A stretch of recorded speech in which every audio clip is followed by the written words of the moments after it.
I want to welcome everyone to another Lunch and Learn presentation from the Arkansas Alumni Association. My name is Mary Kate Harrison, and I'm the Executive Projects Coordinator here at the Association, and we're really glad that you were able to join us today.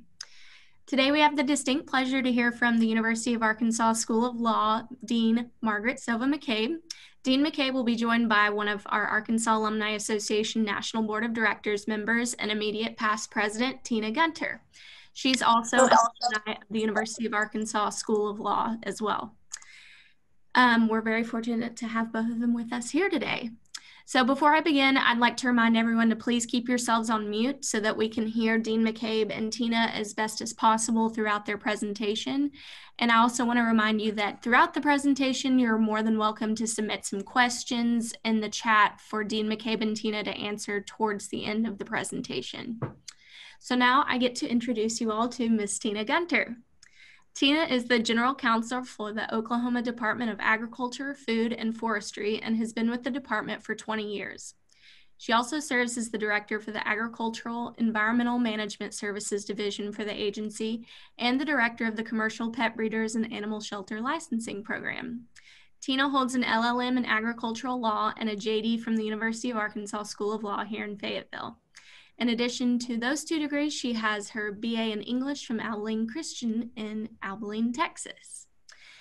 Ms. Gunter is a member of the Oklahoma Bar Association and the American Agricultural Law Association. She served as an officer for the Oklahoma Bar Association's Environmental Law section.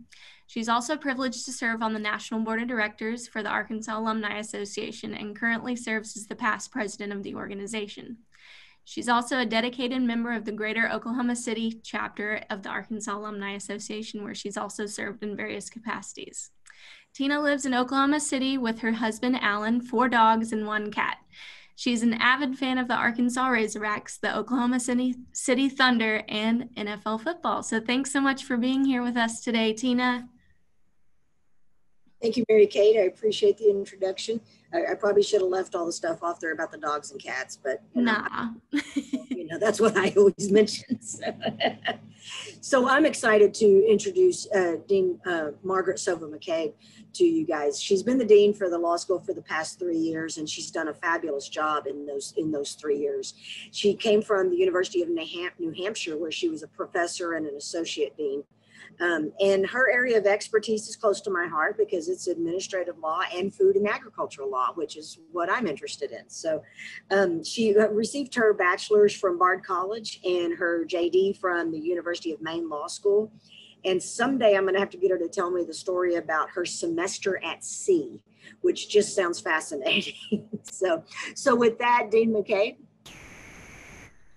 Thank you so much, Teena. It's such a pleasure to be with you. You know, I'm so proud as a dean of the work that you do, and would also like to, of course, thank the Arkansas Alumni Association, Mary Kate Harrison, and of course, Brandy Cox Jackson for giving me the opportunity today to connect with our alumni community. We've missed you all at many of the things that were canceled in the spring, but we'll get back to it. So for now, I think what I'll start with today, just so you know what to expect in the next hour, is I'm going to talk a little bit about what we're doing at the law school to open and what actually a fabulous past 3 days I've had welcoming 1Ls into our building. And then I'm going to talk about something that is a little bit more serious. And as Teena just said, we share a love for food and agriculture law. And many of you have been reading headlines about the impact of COVID-19, not only on our food system, but on our health and how at risk we may be if we have a poor diet and poor health outcomes. And that's something that's an emerging global trend. And I'll talk a little bit about that. And we'll also get to hear from Teena a little bit about what does it mean right now to be sitting at the state level in ag, and what are some of the issues that have been presented by COVID-19. Encourage you to ask questions, engage with us. That's why we're here. We want to hear from you and give you value from this time as well.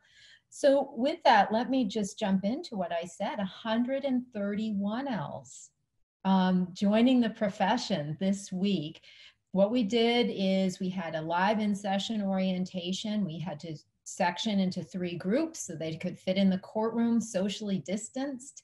And we have some classic law professors, Professor Brill, Professor Matthews, as well as Professor Sakharov offering their sample classes this week. And then we really get to it next week. But I couldn't have been more excited and frankly proud of these students as they walked in with honestly spring in their step and some happiness to be starting law school, even though it's in the middle of a pandemic.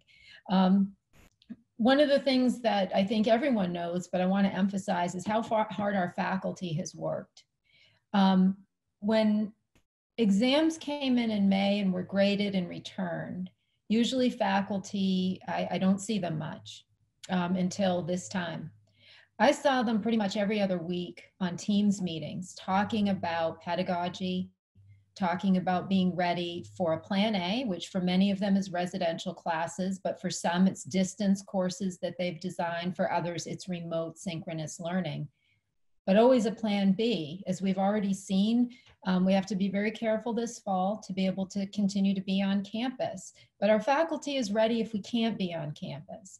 Because what we did is we focused on the learning outcomes, not so much how is this course going to be delivered, but where do we want students to be at the end of this semester? And how are we going to get them there? And I couldn't be more proud of our faculty and their real passion for legal education and for their students. We're all really excited for Monday and the semester start, but we're also trying to be moderate. We know it's going to be week by week, and we've been sharing with our students to please communicate with us. We've never opened a law school in a pandemic before. I mean, we have good plans, but we also need to hear from our community about whether things are working or not. Our student services suite, offering a lot of programming like this, which has actually had some silver linings. We've been able to have students participate in some national conversations that otherwise it would have been very difficult for them to do in the past. So in sum, our overarching goals opening this fall are really first and foremost community health and safety, and that's for everyone, students, faculty, and staff, and of course our Fayetteville community as well. And then, as I said, engaging education for our students, our faculty focusing on learning outcomes and really helping our students focus on how they can excel this fall, no matter how they're learning. And finally, we're also focused on keeping the law building kind of up and running for as long as we can. One of the things that was really difficult in the spring, because it was so quick, people just left the building and students didn't really have plans for technology or printing or a study space. And frankly, at that time, there was nothing we could do because we were closed. But now what we're really trying to do is make sure that our study space in our building is available. We're using an app to assign study space so that contact tracing will work and that students have the security of knowing, hey, I've got a seat. I can go sit down and I can read and I can get my work done. So we're opening conservatively. We're with the hope that we're going to get our kind of our sea legs. To Teena's question about semester at sea, I can tell you a lot about it, but I know what sea legs means. It means we're able to stand up and figure out what's going on before we do more advanced things like having student groups possibly able to meet. I know it's kind of disappointing for some, but I think it's the right start to really focus on classes and get us up and running. And finally, I just want to say we are not forgetting the class of 2020. Many of them struggled through bars. If we had students that were sitting in Florida, they were prepared to take an exam on Tuesday online, that exam didn't happen. They had technical issues and had to pull the plug. And so there's a lot of chaos out there for the class of 2020. And I'm really proud to say that Terry Chaddock in our Career Services office is working hard to provide programming for them as well this fall to help them connect with job opportunities. I think that's something that this alumni group does so well, which is to really pay it forward and to think about the people who are coming after them and connect them with opportunity. So if you see a chance to connect a law grad with a job, we want to hear from you. So with that, Teena, I'd ask you, I mean, You've got a really important job in Oklahoma. What does your professional life look like? You didn't get a summer to prepare for the fall. You just had to jump right into it. So how are your offices managing? Well, our offices are managing like most offices. Uh, we were closed, as everybody was, for quite a while. First for 2 weeks, then for 4 weeks, and then they just said, "Oh, don't come back until the end of April." Now we did go ahead and reopen in May, but we have a lot of employees that are continuing to stay at home. We also have a lot of we've discovered that, hey, working from home actually works for a lot of people. So we've actually allowed many people to continue working at least 2 to 3 days from home. My office right now looks a whole lot like my house, because I went to Houston and they told me not to come back for 2 weeks. So here I am sitting at the house and doing a lot of conference calls and Zoom calls. So, but in general, I've been surprised how well we've operated, that we've still had great contact with all of our producers, with all of the folks that we need to deal with. We've been able, I mean, really, I've had more meetings than I've ever had probably, and they were easier to deal with because we didn't all have to get together at one place. So in reality, I feel like our office is managed very well. Many state offices have not even come back yet, but so we have a lot of people in the field, and they've been able to continue business as usual so long as it didn't involve direct contact with folks. Much of their work is just viewing facilities. So overall, there's been a lot of issues related to this, especially how we're going to deal with future cases. But and that's really the piece we're working on right now. But other than that, I feel like, you know, the Department of Ag has done a pretty good job transitioning, and we've also done a lot of work helping producers to transition. Oh, sure. You know, we talked a little bit about the producer issue, and I think one thing we all know at this point is we just have to remain flexible, and that, you know, every day might be a new issue. Though COVID-19 is already teaching us some lessons, and that's what I'll move to now, is really talking about the lessons that we're learning in food and ag. And I'm going to focus my remarks today on nutrition policy. A fun fact, as I was preparing for this, I was reminded that my very first piece of legal scholarship that was published when I was a junior faculty member at University of New Hampshire was published by the University of Arkansas School of Law's Journal in Food Law and Policy.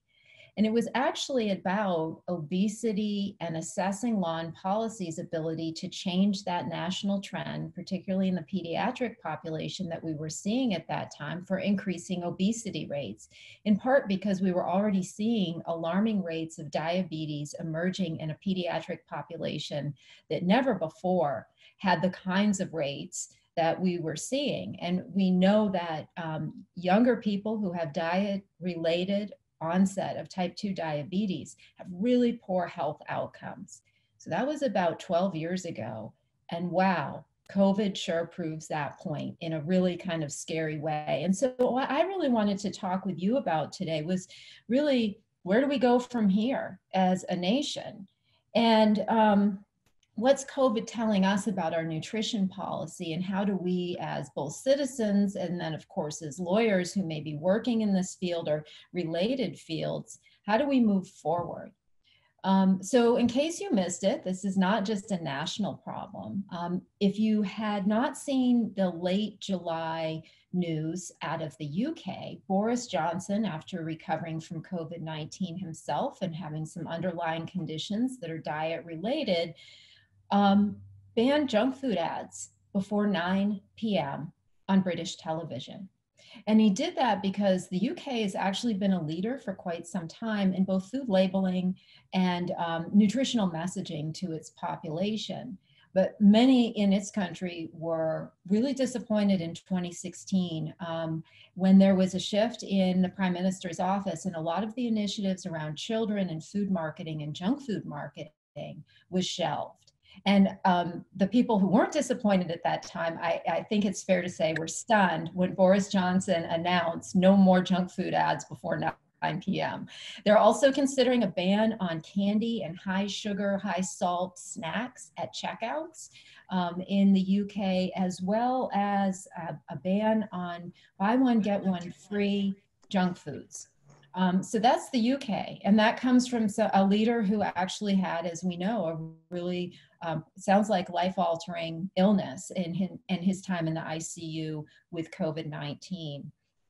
Also in July, the country of India, with 1.4 billion people, also having incredibly poor results for people who get COVID and have diabetes, cardiovascular disease, and the coexistence of obesity. They had already been in the process of reviewing their diet and nutrition guidance. And they had announced at the end of July that they are going to change their subsidy policy for foods. They have a feeding program that distributes very widely across their country, rice and sugar. And all of their public health science is telling them that the high amount of cereals, grains, as we call them in the US, and sugars are really accelerating obesity and diabetes in India. And again, they're seeing the results in COVID.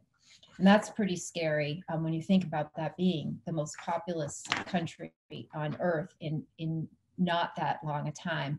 They also have a campaign called Eat Right India, which is a finalist for the Rockefeller Foundation's Food Vision Prize, which is all about some of the interventions that I mentioned that the UK is using, as well as a complete kind of wraparound of policy and law change, as well as public health messaging, and really addressing children. So then CNN, always the source of interesting headlines. This one caught my eye. Poor diets threaten US national security.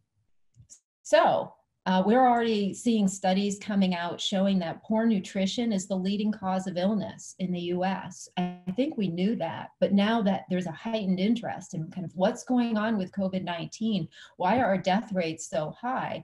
Well, that article talks about 46% of the adults in the US having poor quality diet, and 56% of our children having a poor quality diet. At the same time, since 1979, our healthcare costs have tripled as a nation. And so much of that healthcare cost, of course, goes to care for diet-related illness like diabetes, cardiovascular disease, and related ailments. And so we have also seen how scary it must be to be diagnosed with COVID-19 and to have one of those underlying conditions, because your outcomes are much more dire than people who are healthy. And so the other thing that's really important for us to talk about as a community, as a society, is that these underlying chronic diseases that also accelerate COVID-19 deaths or put you at higher risk for death disproportionately impact minorities, including children. And that's driving disparate death rates in minority groups. If you have COVID-19 and you're obese and you're white, you're at risk for death. If you are Black, you're at higher risk for death. And for those of you who've been tuning into, and I think all of us have, the conversation this summer that followed George Floyd's death, that's an example potentially of structural racism. We know from public health that our minority populations have worse health outcomes generally. And now COVID is showing us the death rates are also accelerated in that group. And for those of you who like policy and law and policy, you know that this is really the place where lawyers can make a difference in thinking about how does policy address these issues.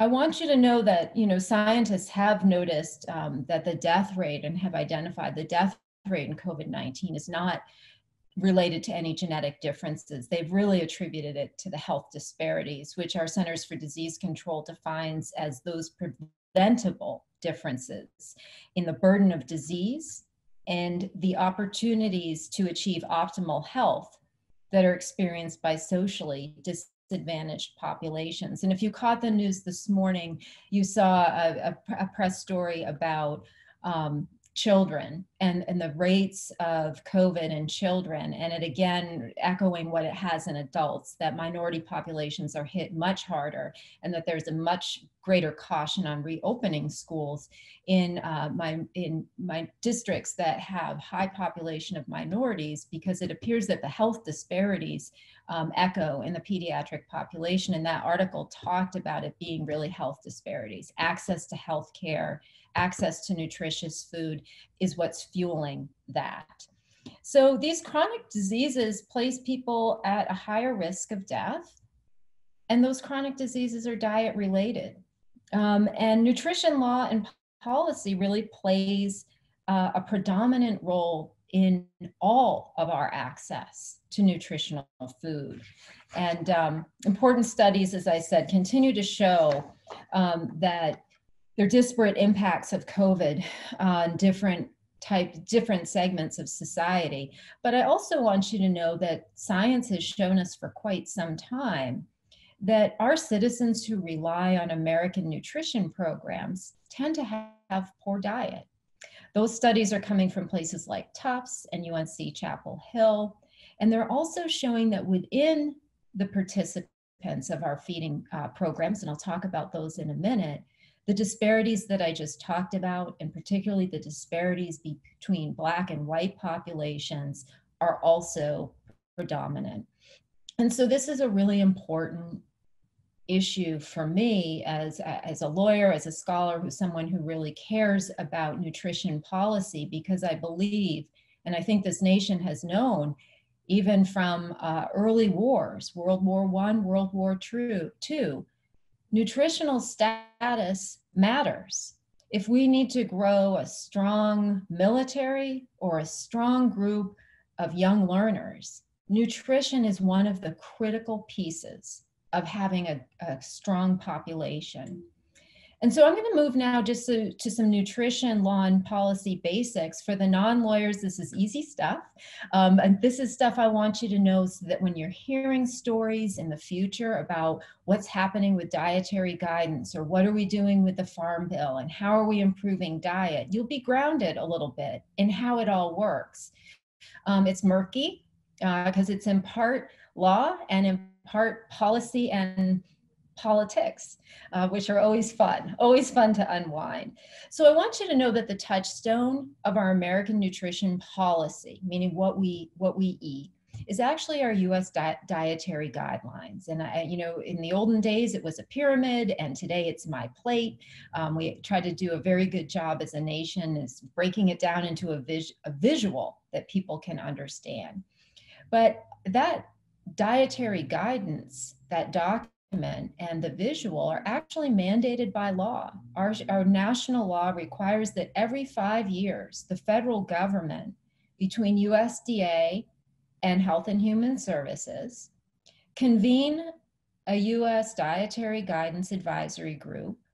And that advisory committee is made up of top scientists who understand nutritional, clinical science, and are governed actually by another law called the Federal Advisory Committees Act, which is very important in avoiding conflict of interest for people who serve on groups like the Dietary Guidance Group.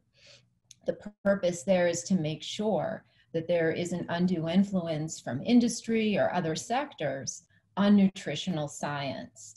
And this is what's interesting. I want to share with you what the law says. It says that our national guidelines shall be based on the preponderance of scientific and medical knowledge, which is current at the time the report is prepared. So when we hear the stories about science not really being taken up in our national government, I wanted you to know, here's an example of where it's actually mandated by law.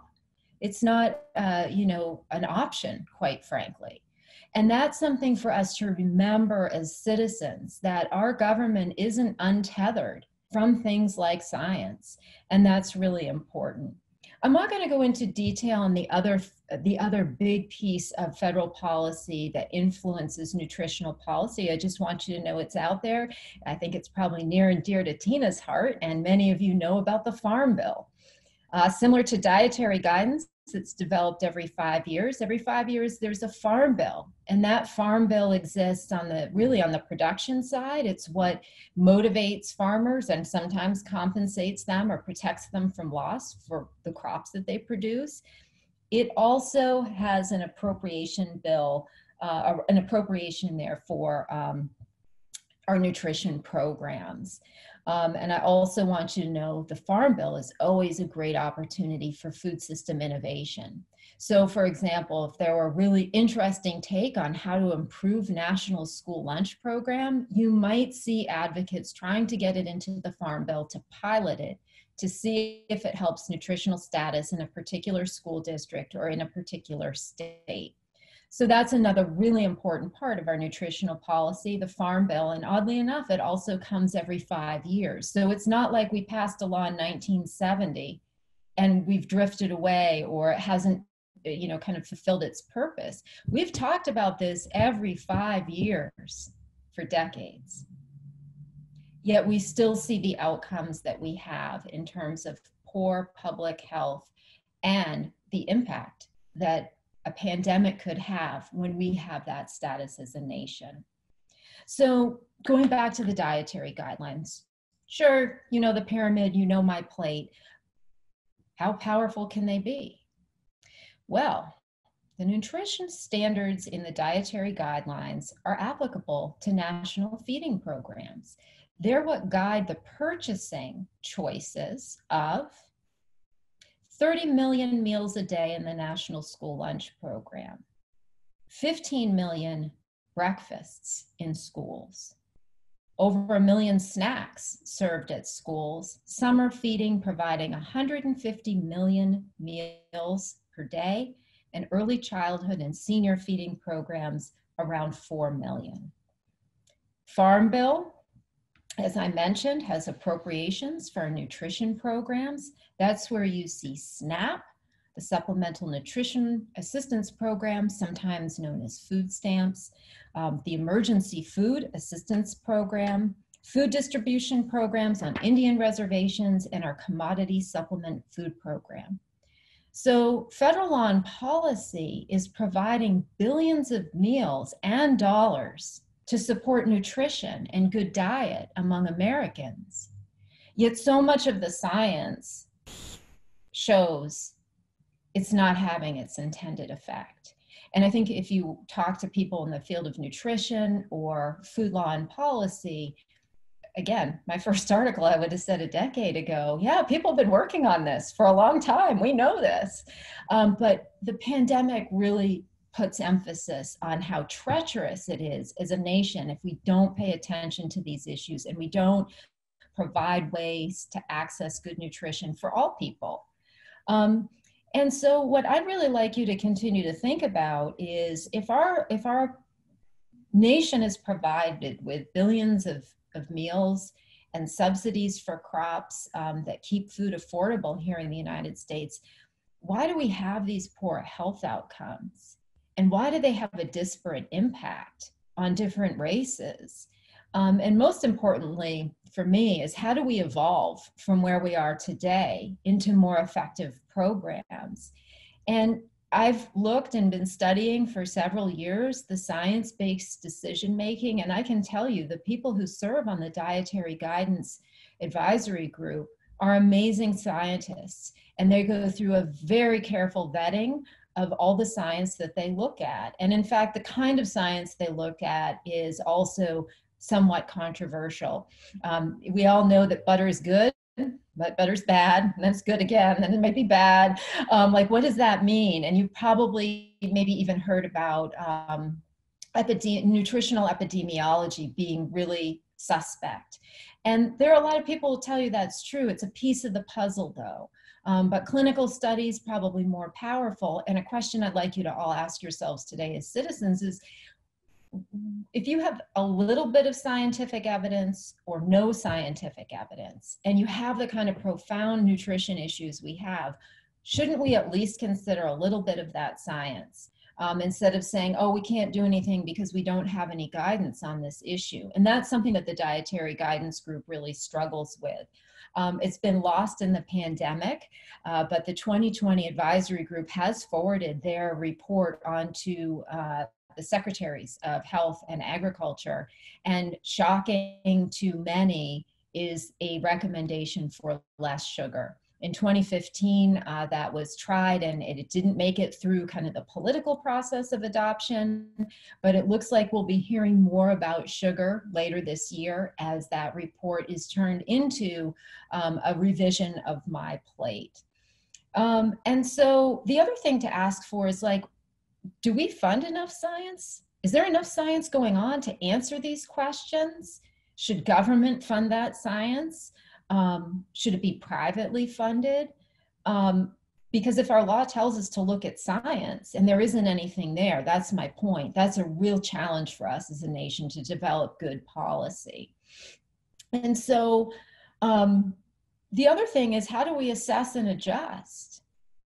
You know, lots of scientists have said, doesn't seem to be working that well. Our obesity rates are increasing, diabetes rates are increasing, and we see that hit our SNAP participants harder than people who don't, but we have not really adjusted our dietary guidelines yet. And but this is a really important consideration. No presentation on this topic complete without addressing values and traditions. I grew up with a grandma who was a food marketer's dream. Even though she could cook with the best of them, she was really fascinated by Fruit Loops. She thought they were like the coolest thing for kids. So Fruit Loops and Pop-Tarts, and that was actually some family bonding that we did over those foods. And so the government's gonna tell me I shouldn't eat those, they're not healthy, there's something that I should have never had, my grandma was bad for giving them to me. There are all those kinds of things that are important in this discussion about how do you change your food ways and your traditions if ultimately it shows that they are killing you. And how do you decouple kind of that warmth and love that food represents for so many people and so many families from trying to make sure that those families have and live in good health. And so I never like to leave the impression that this is just about the science. And the values and traditions piece are some of the big challenges for lawyers, because sometimes they're not factual in their first presentation. And it's our job to help make them factual arguments so that policymakers can explain to citizens the choices that they're making. So some final thoughts here, and I hope you'll ask questions. COVID-19 really has shown us that our food law and policy program needs to change. And that's not without precedent. Some of you, if you're familiar with Senator Bob Dole from Kansas, know that he spent a lot of his career working on food stamps, their availability to people. There was a time in this country where you had to have $1 to get $1. And Bob Dole was the person who was like, but these are people who need food assistance. Where do they get the $1 to buy the $1? And that's actually where the word food stamps come from, is you used to buy the stamps. And so in the early 70s, Dole worked in a bipartisan way to revolutionize nutrition assistance programs and make more nutritious food available at a low cost to more people. And so we know that we can make policy innovations, and SNAP has often been, especially since Katrina, identified as one of the critical components to society when there is a catastrophic event. If we can shift SNAP assistance into a community quickly and get people able to access food, their security level goes up, their stress goes down, and they're more able to deal with the chaos around them. So SNAP is a great example of how we've innovated over time to make sure that that basic safety net's in place. But the question now is, with that basic safety net, how do we make it better? How do we add nutrition to the program? How do we make that dollar value to someone's health have more impact? And COVID, I don't want to leave it without this. It's really shown us how divergent public health outcomes have a structural component to them. Why is it that SNAP may work better for white participants than Black participants? Why is it that there isn't a big difference between white participants' nutritional outcomes and Hispanic participants' nutritional outcomes? As law and policy people, I can tell you we don't know the answer to that yet. But obviously, COVID is going to hopefully prompt the next generation of researchers in this field to dive into that question, along with some mentors who have been in the field for quite some time. And so I'd encourage our participants today to really keep thinking and watching. Like when you hear the dietary guidelines announced later this year, I want you to think about this conversation today. And what are you hearing about nutrition for children? What are you hearing about nutrition for different minority groups in the country? And then I think going into the next round, right? Because we're at the back end of the 5 years in 2020, we'll probably appoint an advisory group at the end of 21 with a goal of 2025 being the next round. What is the conversation going to be nationally over the next 4 years around nutrition? And also when you hear the Farm Bill come up, what are the innovations that you're hearing about? And will they be something that are going to help our population as a whole become more healthy? I think we've all read those reports that say COVID-19 is catastrophic, but it might become more common, meaning pandemics. And so it really puts a huge emphasis on that old saying that I'm sure many of us heard from friends or families: you have nothing if you don't have your health. And that is such a bedrock principle of nutrition policy. And that's why I find it both fascinating and so critical to thinking about it carefully as a nation. So I hope that was an interesting overview for you of COVID-19 and nutrition policy and kind of the federal status. I'd love to take questions, but I'd also love to hear from Teena about a slightly different kind of piece of this, which is mentions SNAP and food security during times of catastrophic need in society. We heard a lot about the supply chain. I know your agency has a lot to do with facilitating supply chain for producers, probably particularly meat in your field. And I'd love to know kind of what's going on at the state level as you face some of these issues. Well, we found that meat processing was a huge issue in our state during all of this.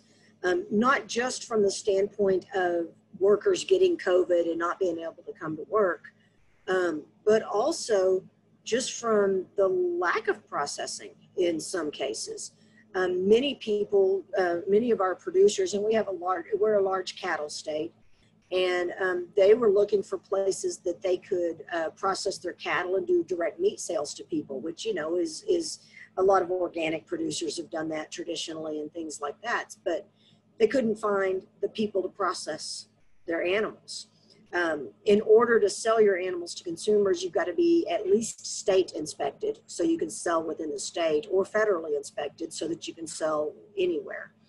And there was a big lack of processing for any inspected meat that they could then pass on to the consumer. There's a lot of small processing plants that you can take your cow to and get it for your own freezer, but that's a different setup. You can't sell that meat. So we found that was a critical issue. And also, when you talk about the meat supply, I know a lot of people go to the grocery store and think, well, we're running out of meat because there's nothing on the shelves, or there's limited amounts on the shelves. We were dealing with facilities that are on a large scale. They have a processing facility, and they had to idle the processing facility. And it wasn't due to employee health. It was due to the fact that they didn't have markets, because these people only processed for restaurants. And so when restaurants were closed, the demand dropped like a rock. And they would contact me and say, look, we don't know what else to do. We've only got one option.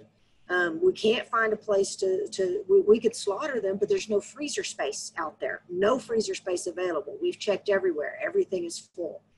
We can't slaughter them and then deliver them to consumers directly because that's not, we can't label it properly. We're not tooled to have a nutrition label, unlike what you would normally send to a restaurant, which doesn't have to be as detailed as what you get from the individuals that are doing that. So it turned into a huge issue for them.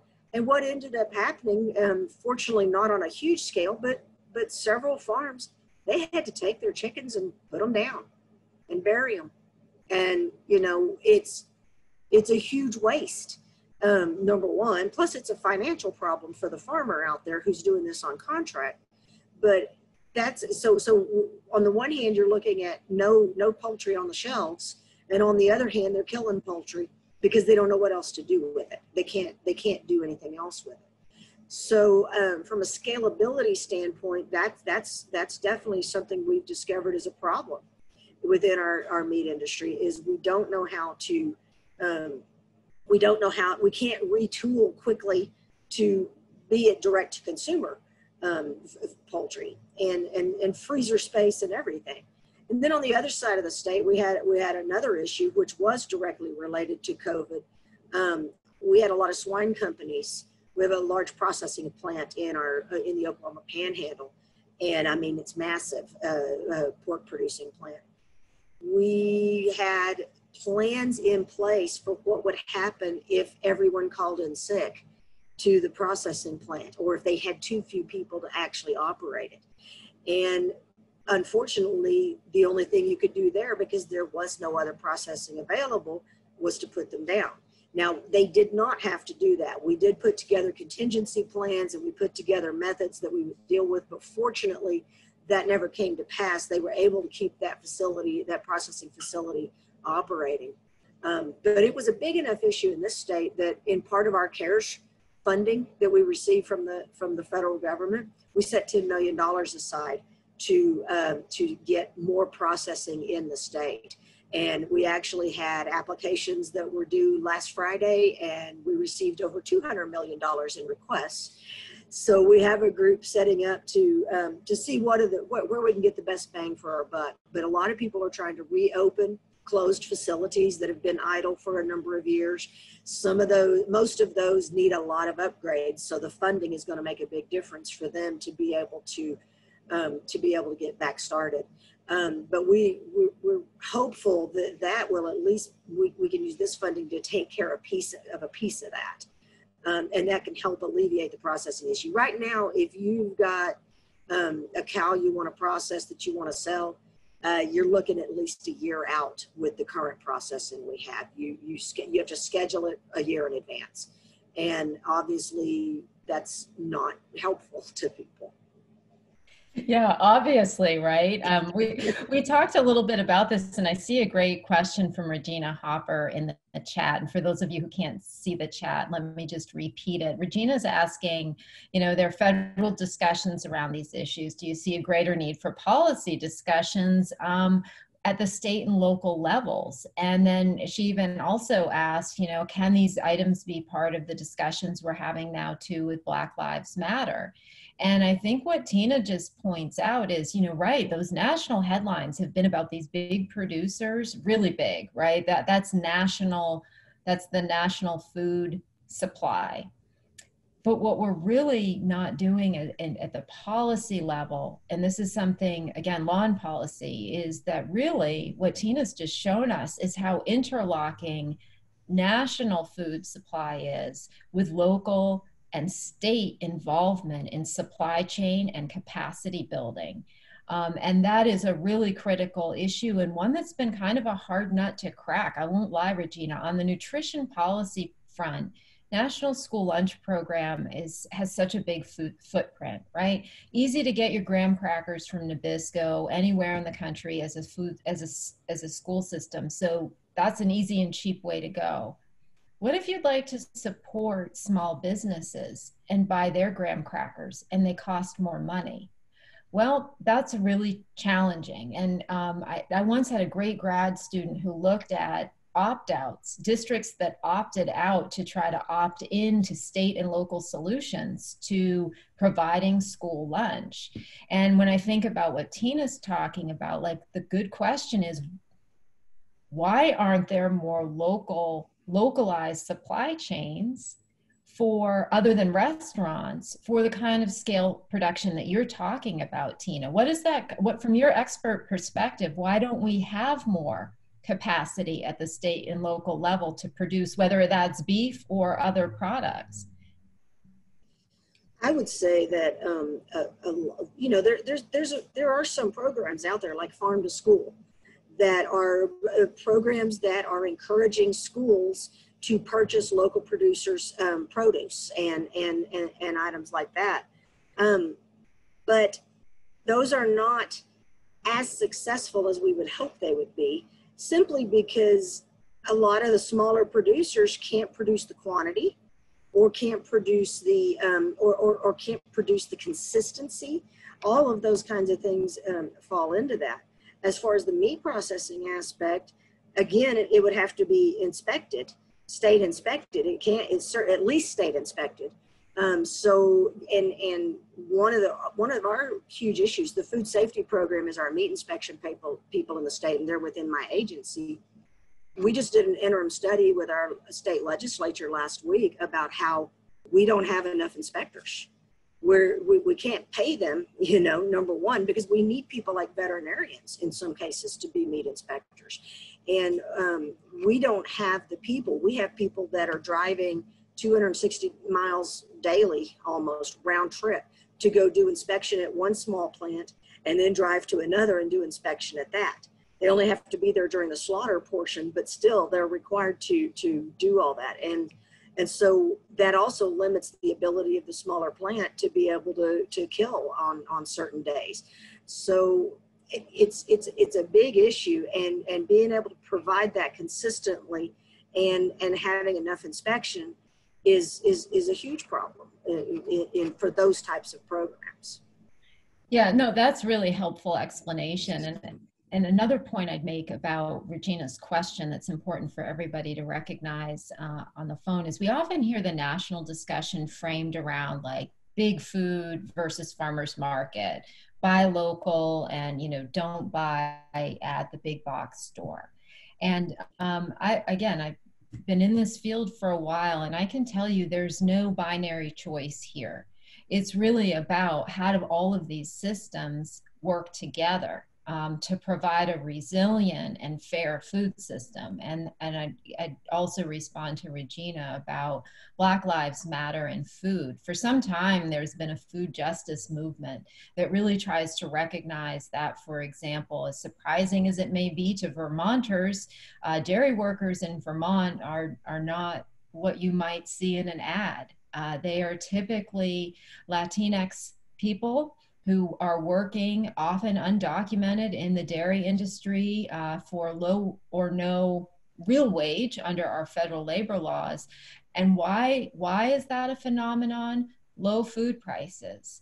And for all you, if you're now like, oh, I remember economics, there was this term called externalities. That's some of what we're talking about here, is that there are a lot of costs that are not taken up in food pricing. And sometimes that goes right back to the Farm Bill. Other times it just goes to the ability, as we know, also another economics term, economies of scale. Nabisco can probably make graham crackers a whole lot cheaper than I can, even using a community kitchen. But on the way to that, and talking about, state and local, but if that means that I, as a small business owner, can never create the graham cracker bakery that provides for my local school district and employs people, I'm not building resiliency in the economy. And now we're only relying on this big producer. And I think for many of us in America, I don't know, I wish you could all put up your hands, but I walked into the grocery store for the first time in a long time. And it was really disconcerting to me. Products that I expected to see weren't there. There was low quantity of some things that I had never thought twice about there being low quantity of. And some of what Teena has shared with us today really explains how some of that happens, right? You take offline big producers because they have COVID-19 issues in their plants. Local and state processing can't fill that gap right now. And that's something that we really need to think about going forward. And as we do so, Regina, my final answer to your question is we need to be inclusive too. When we think about who the next generation of farmers are, how do we bring more people to the table? When we're encouraging people to start small businesses, especially food businesses, how do we include more people in that process? And then at the other end of that, how do we continue to push science to look beyond just the obvious, which is, often been a white male, to be honest, in terms of how they look at health and health outcomes. And so it's really adding a piece to our law and policy work that says, have we included everyone we need to consider here?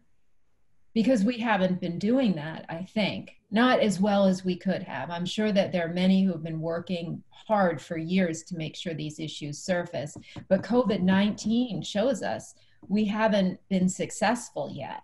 And kind of going back to the beginning, that's what I was so excited to see 131 Ls, because they're going to emerge from this pandemic with some pretty heavy issues facing them. But they also have the opportunity to use the tools of lawyering to create better programs. And let us not forget what happened after the Great Depression or after Rachel Carson wrote Silent Spring. And we then have the Clean Water Act, the Clean Air Act, the EPA. Even if you don't love those things, they're a great example of the environmental policy revolution that came from recognizing at that time, so long ago, that our environment had become unhealthy for us to live in and that we really needed to do something about it. And I see echoes of that great policy era in where we are today, and really hope that we can take inspiration from what we've done in the past in really critical times to improve our society. So I don't know, I think we're getting closer to the end of the hour. If you have questions out there, or Teena, anything you want to add about what you see in the future of the food system? No, I think that, like you say, the good thing about these new students is that they have seen this. They're right in the middle of it. So they're going to come out with that knowledge and be able to apply it a lot differently than I'm going to be able to, because I'm looking at this as that this is weird, how do I deal with this? So I think that's kind of exciting from both the college student level and the law school student level. Yeah, I think so. And I also think the convergence of Black Lives Matter and the pandemic has really exposed, I think, the weaknesses and the disparities in the justice system generally, but also the potential for it to solve those problems. And I have to say, it really was an awesome way to start the year to see these students kind of bounding up the stairs for the courtroom. And our Associate Dean, Will Foster, shared that one of them left a session yesterday and, kind of went down the stairs and said, "That was awesome." And for those lawyers on the line, remember your first day. I just think that there's a different mindset actually in the students that start this year. They have made a commitment to law because they're able to show up in a pandemic and take on that risk and take on the challenges of maybe some shifting learning or different ways of doing things because they care. They care about justice and equality, and I think that's why most people go to law school. And it's a great tool on the economic side. I always have some people say, "Oh, you're leaving out the business people." No, I'm not. Business is also about equity and justice, and economic activity is really important to being able to achieve those objectives. So for our business students, they have just as much opportunity to see themselves as doing good. So with that, and I don't know, Mary Kate, do we have any more questions? I don't see any in the chat. If anyone has any last minute questions, feel free to unmute yourself real quick if you'd like to ask Dean McCabe and Teena verbally, if that's easier. We'll give people a few seconds to do that if they'd like to. We do have a lot of thank yous in the chat, so I want to thank you both very much for being here. I know. Oh, Mary Purvis, do you have a question? I saw you unmuted yourself. No, I was just going to say that I really enjoyed this visit. I don't get to interact much with the law school, although I respect my colleague very much, Tori, there, but it was a pleasure to get to sit in and hear all the things that are going on. So thank you very much for your time. Oh, thank you. And I'm happy to see Brandy. Yes, I've been listening the whole time. I just thought awesome. Great. But thank you, Teena. Thank you, Margaret. Appreciate it so much. Great job. Thank you. And thank you all for joining us. I hope that next time you're in the grocery store, you read that headline about nutrition, you learn something today. Yes, and thank you, Teena and Mary Kate, again. Thank you both. We appreciate all of you joining us today, and we have recorded today's presentation, so I know some people were unable to make it because they're preparing for students, but we're definitely going to post that on our Alumni Association YouTube page so you can share with any people who aren't able to join us live, because I know I'm going to share with my family because there's a lot of stuff I can't explain back, but I'd like for them to know. So be on the lookout for that, and I just want to thank Teena and Dean McCabe again. We really appreciate you sharing with us,